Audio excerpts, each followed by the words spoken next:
So mga tol, alam na nga po ng karamihan na pagkatapos ng laban ni Inoue kay Jessie Bam Rodriguez sa susunod na taon kung saan itataya po niya ang kanyang undisputed belt sa Super Bantam. Pagkatapos nga po niyan, aakyat na si Inoue sa 126 pounds or featherweight division upang doon naman siya maging kampiyon at maging 5 division world champion. Sumukang aabangan na ni Casimero si Inoue sa featherweight division.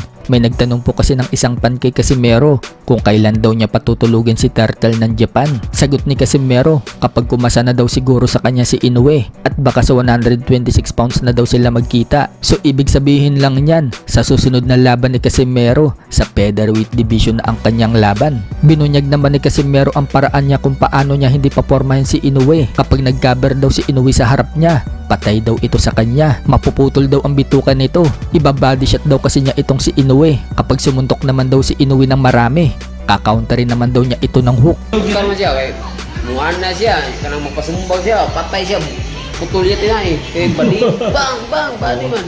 Now, mo sumbag mo siya daghan. Counter mo kung hook. Patay siya? Oo, patay mo siya, kaya nga rin mo siya agi. Patay mo siya. Dagdag pa ni Casimero, halos mamatay na nga daw si Inoue sa hook noong mapabagsak daw ito ni Cardenas at Nery. Siya pa daw kaya na 3-time world champion at kumakain ng mais. Ano daw ba ang panama ng kinakain ni Inoue na noodles sa kinakain niyang mais? Yari daw talaga itong si Inoue sa kanya kapag dumikit. Di ba, permintikod siya mamatay sa hook. Bisag mga pangarang kontra, matay siya hook. Kaya ako kay Ano dito? 3-time world champion, mukhaong mais.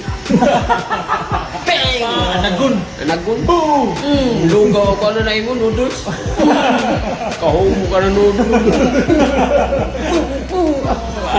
Mamili nga daw si Inoue kung ano daw ang gusto nitong mabali sa kanya. Yung kanyang tadyang daw ba o yung panga niya. Umog yun. Dikit-dikit siya ng Mili siya, asa siya, mili siya, baling kusok, baling panga. Banat pa ni Casimero, once daw na yung boksingero bumagsak na sa suntok sa panga, wala na, madali na daw ulit yung bumagsak. Once galing ang boxer na matumba na, humok na nag-joint, dali na siya, talukon. Ngayon?